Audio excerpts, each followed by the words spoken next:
Hey everybody, thank you guys for joining me for another video. I'm Living History Militaria, and today I've got you at the entrance to my little museum. My collection room, my battle bunker, whatever you want to call it. This has been a couple weeks in the making.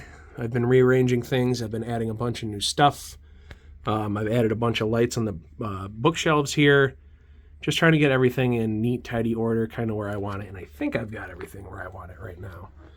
I'm going to go ahead and take you for a little spin through here. This is going to be a collection update video. I haven't done one in about a year, maybe even more. But it's been a while. I've got a lot of new stuff. I have a lot of things to go over. This might be a lengthy video, and I do apologize for that, but you have been warned. So, without further ado, I would like to get started on my 2023 World War II/military collection. So if I turn around here and do a little 180, I'll show you my hallway. I've got all my Life magazine ads. These are all from World War II. Whole bunch of different stuff. Bonds, tanks, planes, a bunch of different companies making stuff. Wings by DeSoto, Cadillac, Fisher Motors, Dodge, whole bunch of cool stuff. Right below that, I have a World War I newspaper from 1915, the Illustrated London News. And right next to that, I have two related Syracuse Post-Standard newspapers. One is on the assassination of President Kennedy, and the other one is of the assassination of Lee Harvey Oswald. And if I spin you around right here, I've got two World War II Syracuse Herald Journal and Post-Standard newspapers announcing the end of World War II.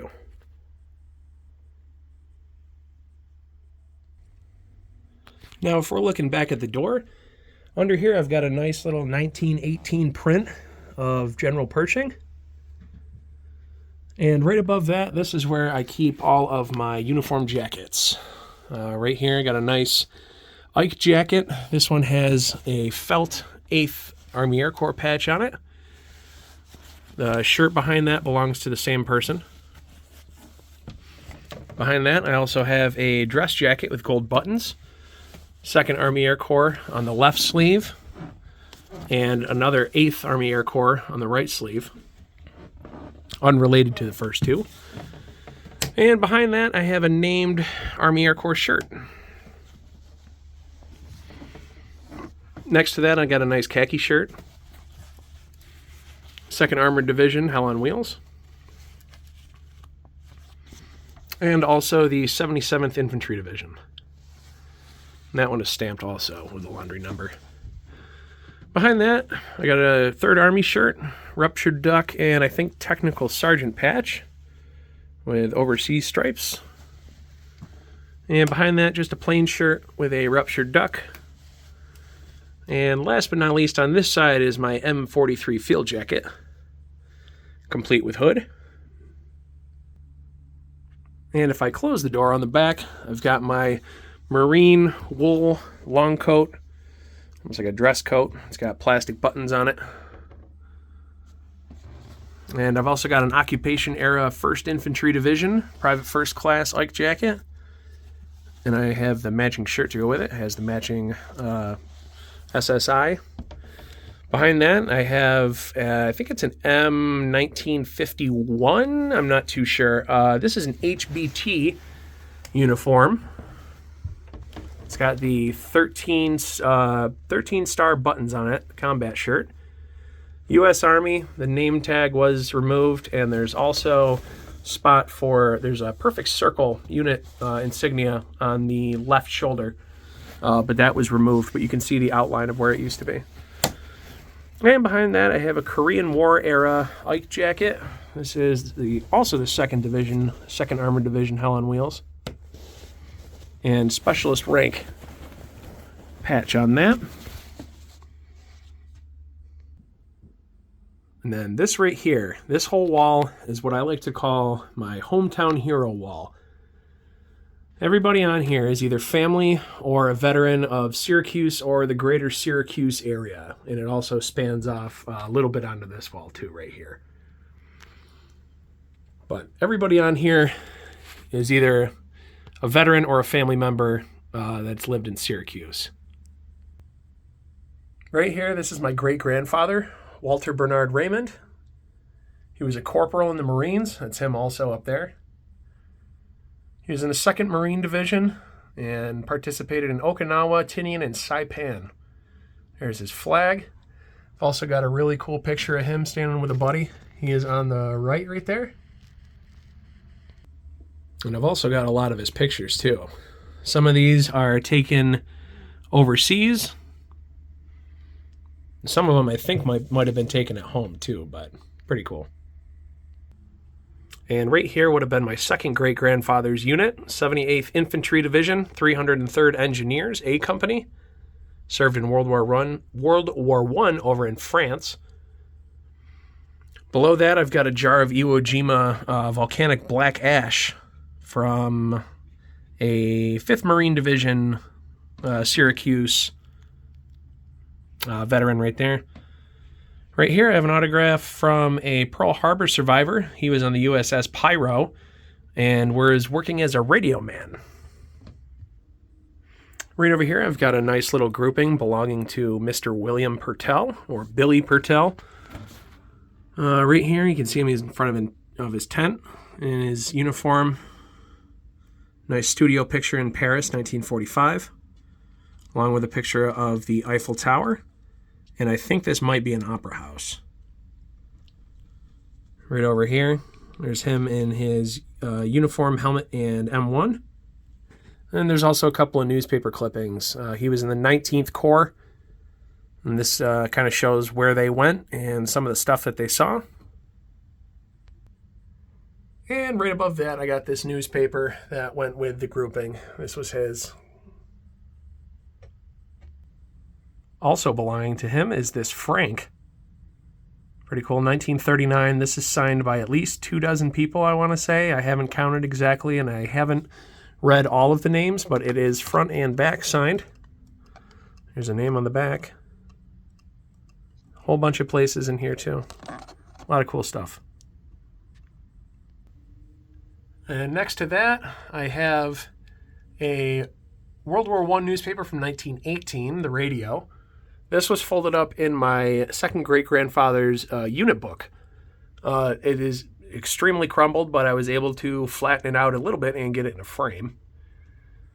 Right next to that, I have an unrelated piece of World War I history. This is Memorial Day, patriotic cover for the Youth's Companion, 1918.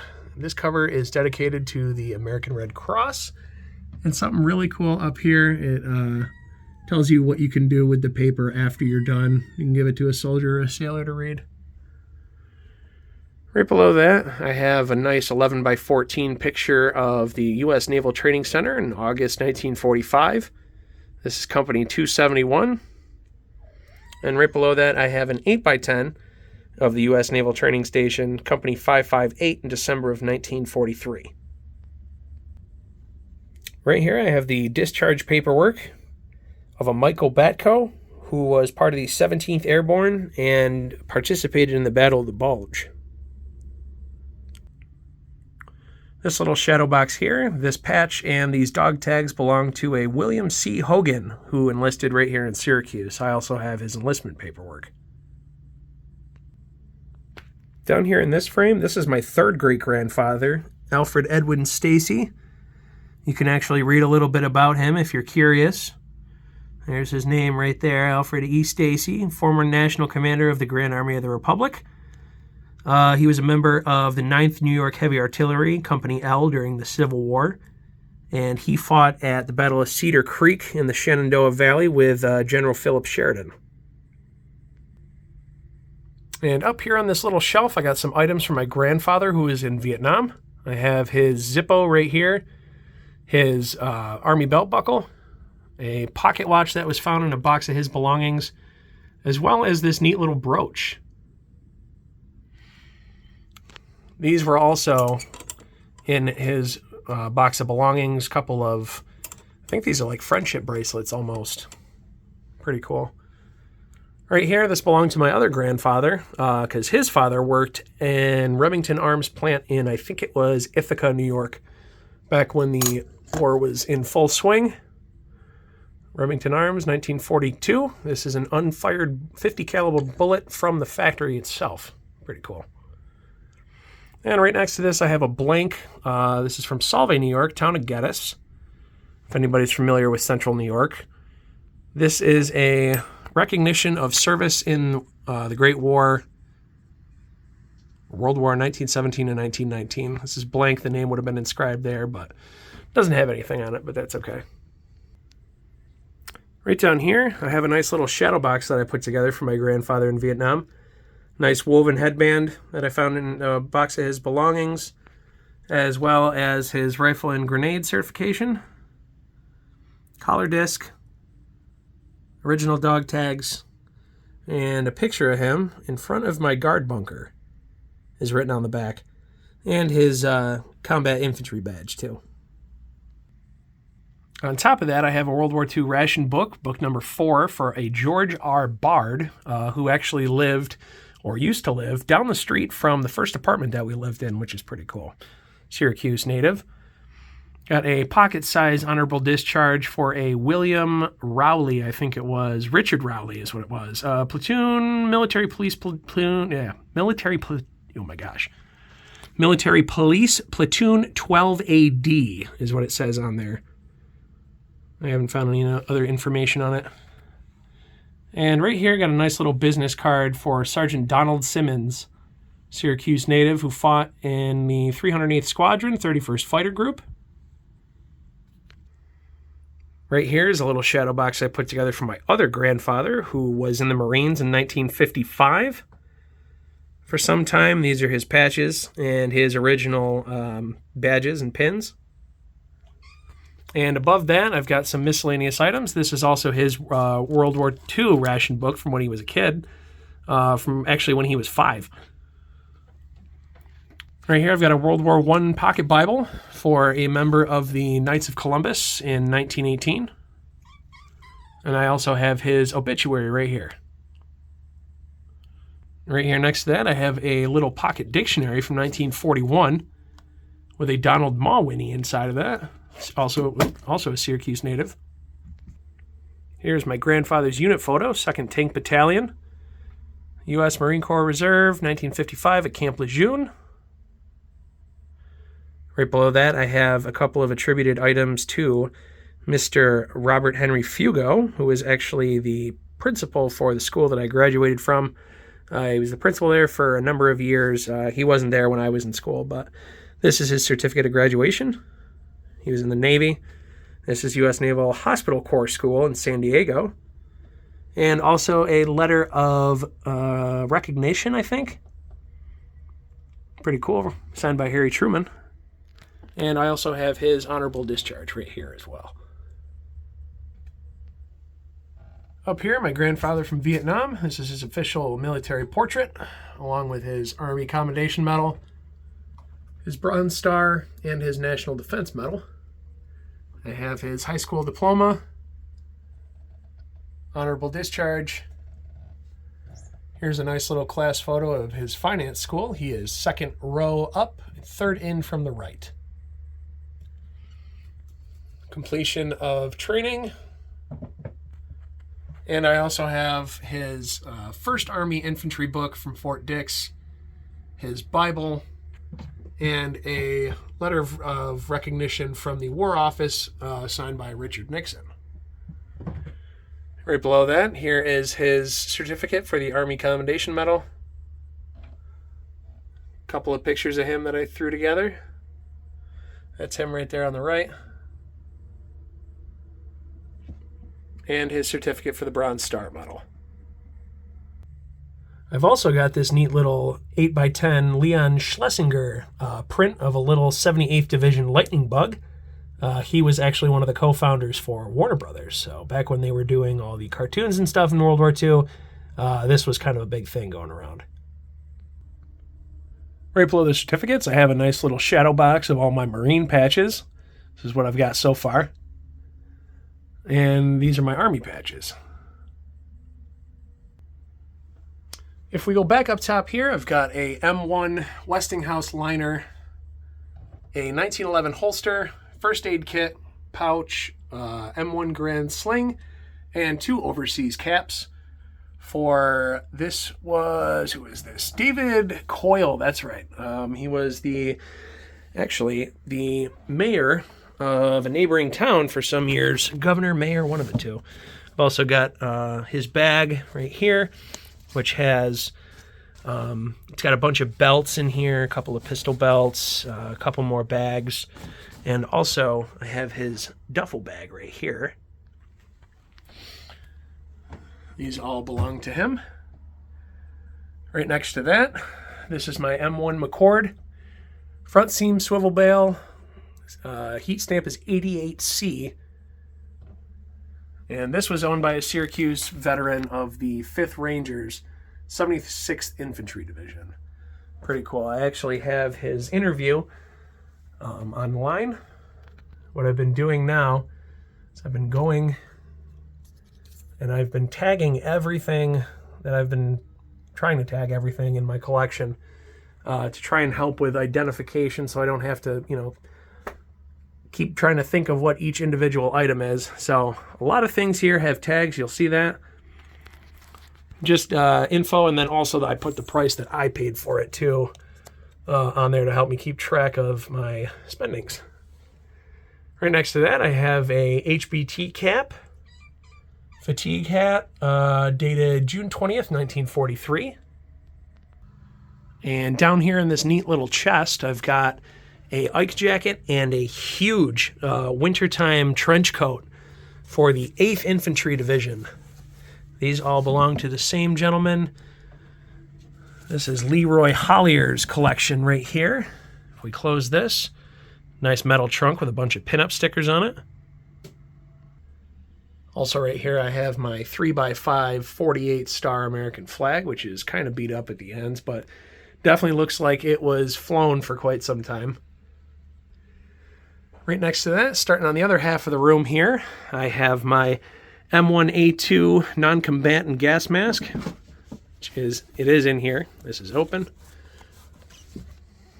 Up here I got some of my spare helmets. This is just a plain old M1917 Doughboy helmet. Stamp is ZC181. Up here I got this nice camouflaged World War I M1917 Doughboy. This is ZD199 for a heat stamp. Right here I've got a Korean War liner with military police painted on it.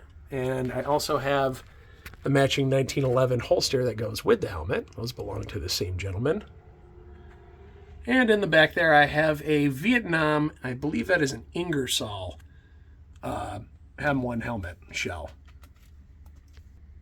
And behind all of those, I have a nice yard-long photo. I managed to figure it out. They are 5th Armored Division. I was able to check out some of the patches that are on the guy's shoulders in there. 5th Armored Division, 2070 something, 21st, 71st, 31st, something like that, D Company. Pretty cool. Down here underneath this shelf, this is where all my autographs are. Right here I've got a really nice, this is probably one of the crown jewel pieces. This is signed by Paul Tibbets, who is the pilot of the Enola Gay. And I also have his signature here on a separate index card. Over here, I have a couple of German ace autographs. This is Günter Rahl on the left and Erich Rudolph on the right. I also have Josef Kammhuber, who is the general for the Luftwaffe Night Fighters, actually. So, pretty cool. Right over here, this is Signalman Ted Briggs. He was one of 3 survivors from the HMS Hood. An incredible story. I would definitely recommend watching videos or reading about it because it is insanely incredible. Only 3 survivors from the whole thing, and at the time he had signed this, he was the only surviving member. Also over here, I have a proclamation. This is for the Land of the Midnight Sun, for sailors on the SS, I think it was South Dakota or North Dakota, one of the two, for entering the Arctic Circle. I also have a Navy flashlight here.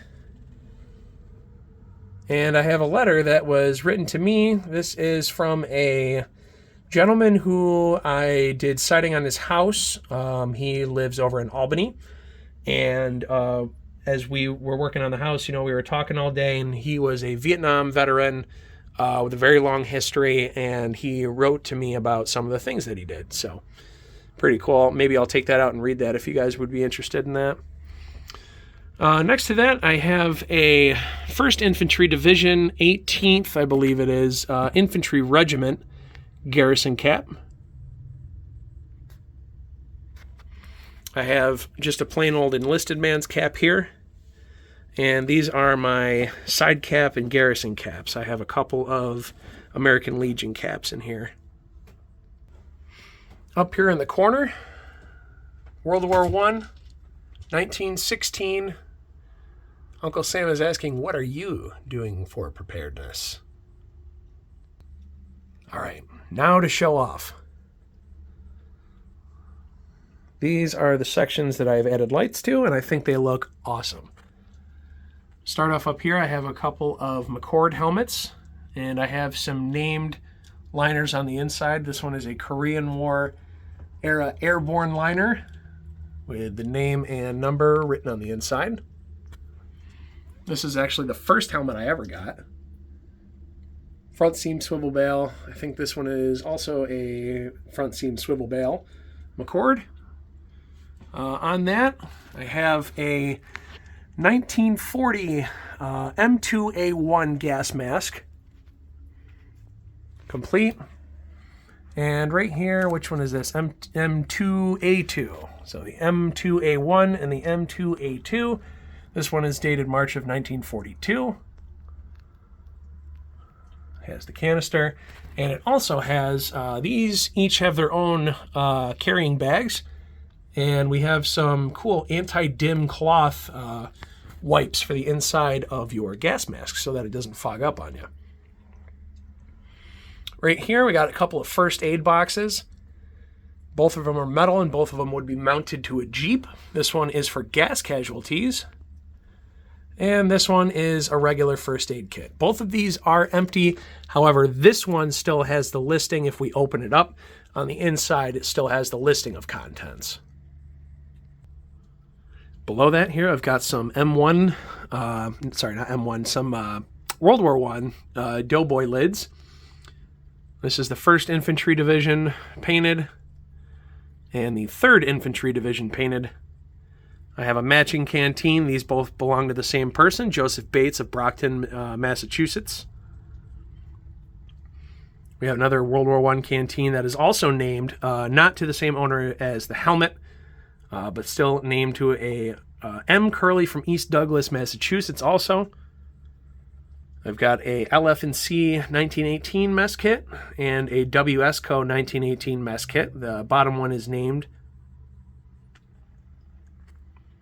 I got a couple pieces of trench art too. I like this setup in particular because I have an example of the bullet and what the bullet was transformed into. So here we have a US 1918 dated 30-06 round, I believe, and made into a letter opener. Next to that, this is a World War I. Both of these are French Lebel rounds. These are both 1916 dated, I believe, 1918 also. This one has Verdun inscribed on it. And right here I have a plain 1918 German Mauser round. And speaking of German, I have a 1914 dated mark right here in the sleeve. And I also have a couple of World War I patches. These are my only World War I patches. And I also have this Liberty Loan of 1917 button. Continuing on with World War I items, right over to the side here, I've got a nice battle-damaged helmet, Mark I Brody, with a CEM gas mask. This is named also to, who is this named to? Walter Hudson, I believe. Yep, Walter Larry Hudson of Hopewell, Virginia, 60 Artillery, 9th Infantry Division, Battery F. Really cool that I have info on that. I also have the gas mask tube and the canister that goes with it. Those two came as a set. And I also have right here, sorry for the lighting, I know it's atrocious, I'm doing my best. I have another Mark I Brody. This one is 6th Infantry Division painted. I also have a TUSA 1918 mess tin with no lid. I have a World War I whistle right here. This one is made by, what is it, Hortzman, Philadelphia. And one of my favorite pieces, my M1917 trench knife. This one is made by American Cutlery Company. Moving back down on the bookshelf, we're going into the World War II era. I have two examples of what would be used as helmets. I have a M1 McCord, and I also have an M1 Schluter. This is my only Schluter helmet. Underneath that, I have a 1945 AGMCO canteen and cover. And underneath this one, it is a 1944 SMC, or SMCO canteen and cover. And in the back, I've got a 1943 GP and FCO canteen. That one is named to F7730. Down here, I've got a 1942 AGM Company mess tin. That one is also named. Got a military brass whistle. Two examples of rifle bore cleaner. Over here, I have a couple of different medical pouch and actual medical tins. This one marked US. This is a 1942 Bierce Manufacturing Company. The other one is unmarked, but does have a Carlisle first aid kit inside of it, unopened. I also have a couple of Johnson & Johnson gauze bandages. These are from 1943 and 1942. I have a M-block for the M1 Garand with some spent casings in it. These are from Winchester Repeating Arms 1943. And I also have this really cool M38 telescope. This would be for the Sherman tank.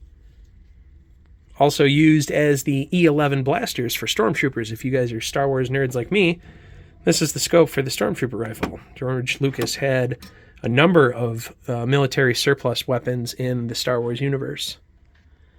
And also right here, I have this is a cut-down bayonet, actually. This used to be a 1918 Springfield, but then it was repurposed for World War II.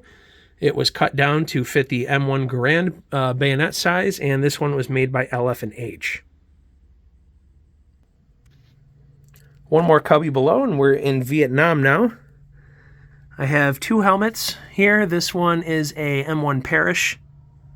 I also have a M16 dual mag, 20-round mag or 30-round mag pouch. I have a patient effects bag here for wounded soldiers. A couple of flashlights and some foot powder. And in this setup here, I have a Mitchell cover over a Vietnam-era shell. I have a couple of Nixon campaign buttons in here. On this side, this is a U.S. bullet, 1967, possibly 69, one of the two. And back there, I have some rifle bore cleaner from 1970 and some anti-chap lipstick. And that is on this 1968, I can't remember the exact model, gas mask. Over here, I've got a 1965 dated manual on booby traps. And I have two Camillus knives over here. Both are Jet Pilot survival knives. One is in the sheath right here. This is a 1976, and this one is a 1967. Down here, I have a 1972 Combat Medic book, field manual. And these nasty little buggers right here are called flechettes. These would have been dropped by the thousands in timed canisters that would have opened up in the air, and these things would have reached terminal velocity. And they proved pretty deadly. Pretty interesting, though. I got a whole handful of those. Got a piece of Vietnam War trench art right here. Belt-fed 1969 ammo around a ration can. I have a undated Vietnam-era compass pouch over here. And right in the front, this is my M7 Imperial bayonet. This would have been used for the M16. This one does not have a handle, so kind of in relic condition. And another cubby down. These are all of my extra mess slash Foot Locker items, I guess you could call them. I have a 1953 dated cup, a 1953 canteen, and a 1952 cover. Two 1942 EAC company mess kits. I have a U.S. Ingersoll cup. And I have two canteens over here. One does not have a lid. 1942 AGM and a 1944 Vollrath. Right there in the back, I've got my 1943 and S&M Co. Big old cooking pot, U.S. stamped. Got two little pieces of silverware here, one fork and a knife. And I have this little extra storage box that came with one of my first aid tins. So not sure what that one is, but kind of looks cool over there. And on the very bottom of my shelf, I got my ammo cans. I got a couple that are World War II, 250 cal World War II ammo cans here on the bottom, as well as the middle one right here is a World War II 30 caliber ammo can. The other two, this one is a newer one. This one I'm not quite sure. And this is a newer 50 cal ammo box. Right in here, I got a lot of ordnance. Let's see, in the back, I've got some 20 mil shells, belt-fed 50 cal shells, incendiary tracer. I've got a BAR magazine still in the paper there in the back. A rifle grenade attachment for the M1 Garand. Box of 30 caliber M1 carbine ammo and a loader for that. I also have another M block here with some live World War II ammunition in it. I have this awesome M15 grenade launcher sight, actually, with the instructions underneath it. And underneath my 50 cal shells here, I have the BAR magazine underneath that. Underneath that, I just kind of put together some home front items. I have a Songs for War Bond Rallies little pamphlet, 48 star parade flag, 48 star small desktop flag here. I have a bunch of 1943 steel pennies, 100 in wartime meat recipes, and underneath that I also have my rations book, which is filled with a whole bunch of different ration books, 1 through 4. And down here I have some World War II campaign pins and United War Fund from 1942. Right over here I kind of put together some Foot Locker items, maybe some, not sure, downtime items I guess you could call them. Right here I have instructions for a Doughboy prophylactic kit, a pocket guide to Great Britain, 2 pocket Bibles. Here we've got some medals. I have the World War II Victory Medal on the left, World War II Army of Occupation in the middle, and the Asiatic Pacific Campaign on the right. World War II belt buckle, dress belt buckle, I think. I have 2 books here. I have Up Front with by Bill Malden and The Sad Sack. The Sad Sack actually has a bunch of names written on the inside of it, as you can see here. Pretty cool. Down here on the bottom shelf is where I keep all of my heavy shells. This one right here is a 1943 75 millimeter, I think, shell. I have a huge, absolutely monster 105 howitzer shell, and a couple of pom-pom shells from a Navy deck gun. One is chromed. And this one right here is a big Mark V shell naval gun that was turned into, I want to say, an ashtray. So a little piece of trench art there. This I don't really know what to do with just yet, but I have World War II Russian Mosin pouch, as well as a 1942 British Brunn magazine pouch. And I also have a number 4 Mark I British Lee Enfield bayonet. And I also have some random Russian pins here. Moving right over here, I have this 1974 dated ammo crate from Vietnam. On top of that, I have my gas mask bags. 2 of them belong to the gas masks up there. One of them was bought by itself. Right here, I've got a neat 1942 AFU handle and a 1944 Plum pickaxe. And up here, I've got a couple more Camillus knives. One Camillus knife, 2 K-bars, though. This one is a U.S. Navy Mark II K-bar. And this one is a regular Camillus K-bar with a theater-made sheath. And those are sitting on a World War I MG ammo box. Hanging on the side over here, I have my 1918 Plum Bolo with sheath.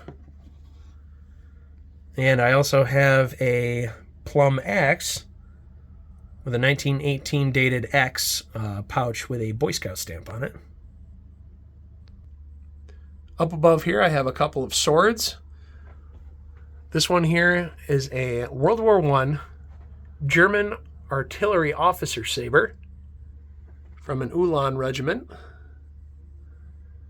You can see the EB inscribed right there. This is a lion's head, as you can see. And right here I have a Japanese officer's sword. I don't like to handle it too much, but I can give you a little bit of a close-up. And above that, I have my World War II Japanese Type I Arisaka. This was brought home by a veteran who was actually the grandfather or great uncle to one of my old bosses. And he sold this to me. So now this is in my collection with the original Japanese scripture on the inside of the leather sling. I have a couple of machetes. Both of these are U.S. Ontario Knife Company. And this one right here behind the rifle is a U.S. Distin 1944. And in front of that is my 1941 or 1942 dated, 1942, sorry, British Lee Enfield. This is a number 4 Mark I Star. These were made in the U.S. for Britain. I have not fired it yet. It is in fireable condition, supposedly. Behind that, I have 2 Russian bayonets, both for the Mosin Nagant. The lower one here is for the M1891 Dragoon with the locking ring, and the World War II version with the plunger adapter. And behind those, I have my airborne patches, all World War II. And below that, these are my Ghost Division / Phantom Division patches. Units that only existed on paper and weren't actually real. And right over here on my other bookshelf, I have a 1944 U.S. Army Tennessee Maneuvers pennant. All right, disclaimer time. Now we are getting into kind of murky waters here. Disclaimer, I do not support any of the ideologies of the Nazi Party or whatnot. This is strictly for historical purposes, collecting and educational purposes only. So if you are offended by Nazi symbols or German propaganda, anything like that, I would advise that you click away now, because we're about to get into some German items. Up here I have a German newspaper from World War II. No date on it. Right up here, this is my M42 Stahlhelm. This one was found in Normandy, and it is sitting on a civilian gas mask. This is a very small size, though. Does not have a respirator for it. Next to that, this is also an M42, or no, sorry, this is my M40 Stahlhelm with battle damage. A lot of battle damage. This one has the original decal on the right side, or the left side, sorry. And right here I have an M35 Luftwaffe double decal helmet in relic condition. This is also sitting on a civilian gas mask, however this one does have a respirator. And sitting way up above these helmets I have a couple of German propaganda posters. All original.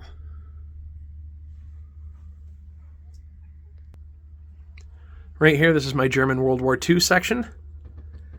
I have a 1943 dated radio operator headset.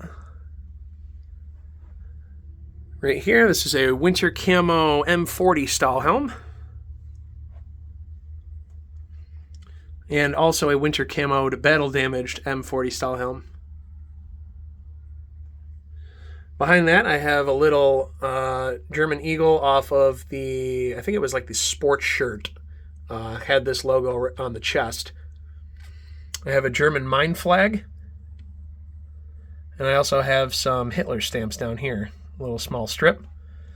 But I also have a full sheet of Hitler stamps right over here. And right here I also have some postal receipts. Right over here I have a breast pocket German patch, as well as a Battlefield Doug German belt buckle. This right here is a picture of German General Hermann Hoth and Erwin Rommel. Right there. I have a couple of SS troops here with an MG42. I've got a whole bunch of patches down here that are all still have the factory tags on them, all from 1942. One Luftwaffe and the rest one are Wehrmacht here. I also have a little charm bracelet here. And behind these over here I have a box of 1939 dated, this is for the M95 Gewehr rifle, 8mm Mauser. I also have back here a Battlefield Doug 1942 dated cigarette case and a box of matches to go with it. Right over here I have a stack of some German currency, as well as an SS coin. I actually just got this in the mail today. This is an original of the man himself. It says on the back, "Do you know this devil? These people seem to know him well enough to have a snapshot of him in their album." I think this was a bring back from a veteran. I'm not sure who they are, but that's the picture. And that is sitting in between two KAR 98K bayonets. One is a 1941 dated, mismatched numbers, but still has the leather frog. And the other one is a Solingen, one of the two, parade bayonet. This one has a nice finished chrome blade. And right below that, this is my Army Air Corps / Airborne little cubby. I've got a neat little navigator compass. This is a summertime flying cap for the Army Air Force. Behind that, I have a couple of electrically heated boot covers for the Army Air Forces. I also have a little home front piece here, a little card that would have been bought with your bread. It would encourage you to buy bonds. Little cool thing, just some information about some of the planes that they had. And I also have this Observer felt armband. Next to that, I have a picture of Paul Tibbets, who is the pilot of the Enola Gay. And I also have a piece of B-29 Super Fortress skin from Doc. Right here, this is a piece of parachute, a 30-06 bullet casing, and a D-hook parachute ring. Those were all found in Saint-Méry-du-Mont in Normandy, most likely from a 101st Airborne Trooper. And right next to that, I have this nice chocolate side cap with Army Air Corps blue and gold piping on it. And last but not least, over here, I also have a postcard from a Sergeant Bob Butts from the 6th Bombardment Squadron, I think it is. And right below that, I have some Japanese items. I have an old antique Japanese fan. Back here, I have this little photograph and display of different Japanese weapons, their ranges, what they shoot. I also have a USMC photo KIA picture on Kwajalein. I have two pictures right here, both of the same group of Japanese people. I have this nice little paperweight here that was a piece of trench art.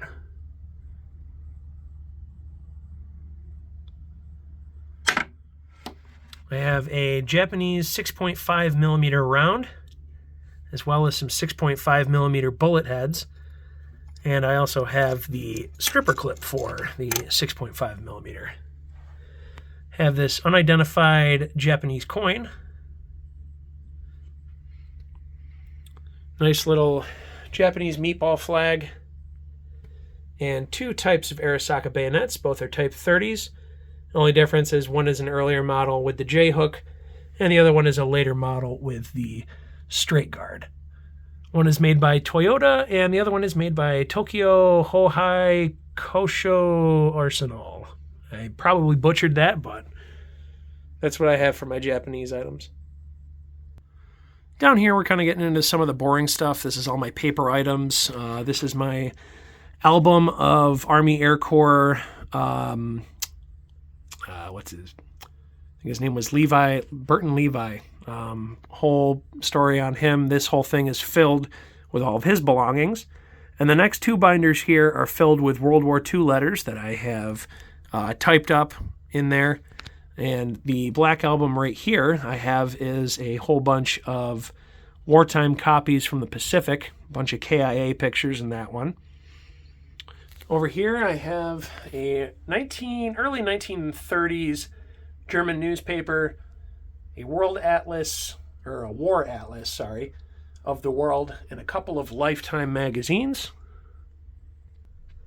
And down here on the bottom shelf, this is where I keep all of my reading material, my reference books, a whole bunch of good information. Overhanging up here on the door, I have a U.S. Signal Corps flag from World War II, and I also have a Red Cross flag from World War II. And right here, this is the end of it, guys. These are my patches. I have over 300 in my collection. Right here, these are all my infantry divisions and variations. Below that, I have service commands, different command groups, different headquarters. And below that, I have my Army Air Corps patches.